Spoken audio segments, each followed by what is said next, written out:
Going out for a pre-sunset or just about sunset ride, and getting out on the KTM 1290 Super Duke R. Now, if you're new to motorcycles, new to the channel, 1290 stands for the 1290, or in this case the 1301, which is the accurate measurement of engine displacement in cubic centimeters for the Super Duke. And both of my motorcycles are about the same range for cc's. My Sportster is a 1200 cc V-twin Evo engine by Harley Davidson. And you know, I've ridden everything from 117 cubic inches. I've ridden everything down to a 125cc engine, which is what I learned on in my motorcycle safety beginner rider course, or basic rider course, whatever you want to call it.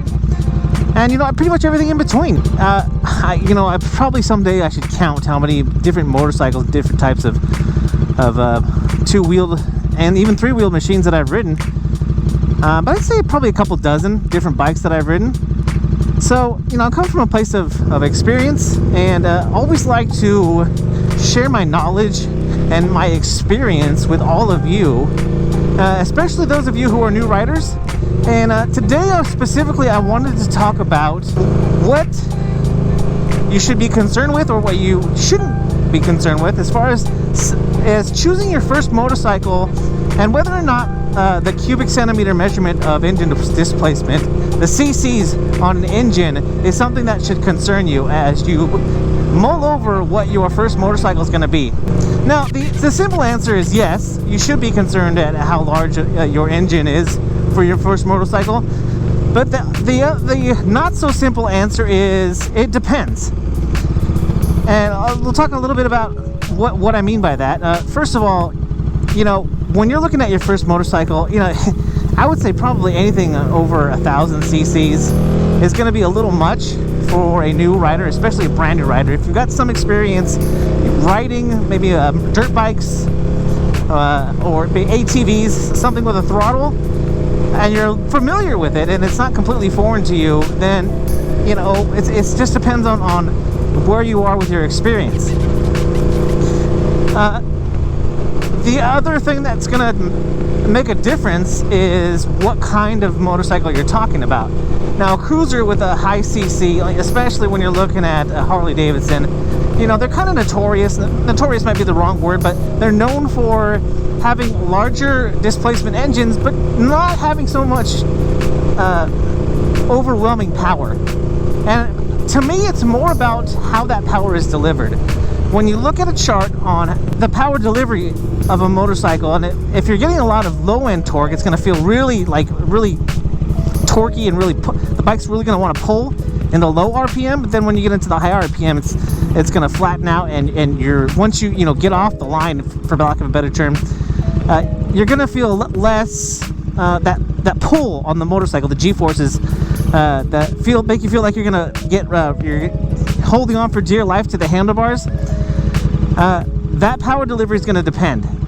So that's where it's going to depend on the power delivery. The other thing it depends is going to be a consideration is the throttle response. And if you're riding a motorcycle that has ride modes, you're going to be able to control that. So that's one place where it's going to depend, right? If you're riding a sport bike or a bike that has a little more tech to it, which will depend, right? If you're riding your first bike, you might not have a whole lot of tech in your bike. But if you have ride modes that are going to change the throttle response, the cc's are going to depend a little bit more on whether or not you can adjust how much power you're going to get all at once. I know with like electric bikes, at least with the Zero electric bikes that I rode, there's an app for that bike that make it so you can only get so much power all at once. And that's huge, especially with those electric bikes. If you've ever ridden an electric bike, you can get all that power at once, and it can be really torquey. And I mean, it's really fun, but if you're not an experienced rider, it can be dangerous. So CCs are going to depend not just on how large the engine is, but also whether or not you can tune the performance of your bike as far as throttle response, so that it's not so much.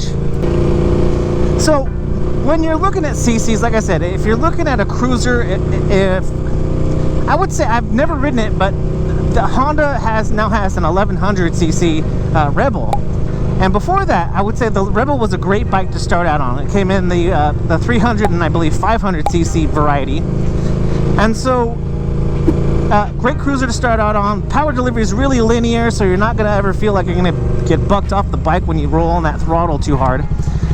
And I'm guessing that the 1100 cc Honda Rebel is going to have a similar feel to the throttle. Now, if you've ridden the Rebel and you know for sure, let me know in the comments, because that'd be something good for me to know and good for those who are watching this video. Now, at the last it depends that I wanted to talk about as far as CCs go is your skill level and your comfortability level on a motorcycle. If you lack the confidence as a beginner rider to maybe feel like you're even ready to get out on the street, that's definitely something that you're going to want to consider when you're choosing the displacement size of your engine, because that number, even though it can be somewhat arbitrary depending on the bike that you're riding, that number might just scare you, right? If you see that your motorcycle has 900 cc's or like the S1000R that's actually 999 cc's as opposed to the 1000 that's in the number of the motorcycle, if that feels like a lot to you, then that's definitely something that you need to consider before you decide on getting a larger displacement motorcycle. If there's a comfort or a kind of a safety blanket that you feel when you look at a bike that's 250 cc's, then yeah, for sure you want to take that into consideration when you're buying your first bike. Now I can tell you there's like the Repsol, the Honda 250cc motorcycle, and there are some like the Ninja 250. There are some 250cc bikes that are sportier, and when even though there's not so much the engine isn't that large, that throttle can be touchy, and if you don't have ride modes, you still have to consider the kind of bike that you're riding. So when we talk about whether or not you should consider the cubic centimeter displacement of your first motorcycle, the answer I would say is yes, it does matter, but also everyone is different. And like I say on my test rides that I do on my channel and put out there for people to see,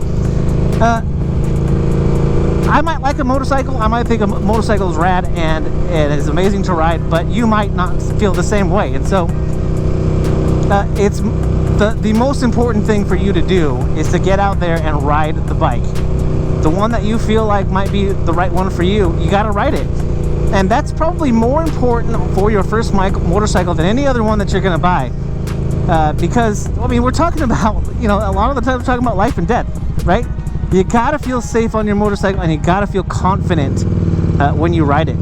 So that is my 2 cents on this topic. If you have more to say about this, you've got some pointers for new riders out there, make sure you leave those in the comments. If you found this video helpful, if you liked it, make sure you hit that thumbs up down there, which is the like button. And if you haven't already, smash that subscribe button. Guys, if you are out there riding, please be safe. Be kind to one another. My name is Eric. I'm that one guy, and I am out.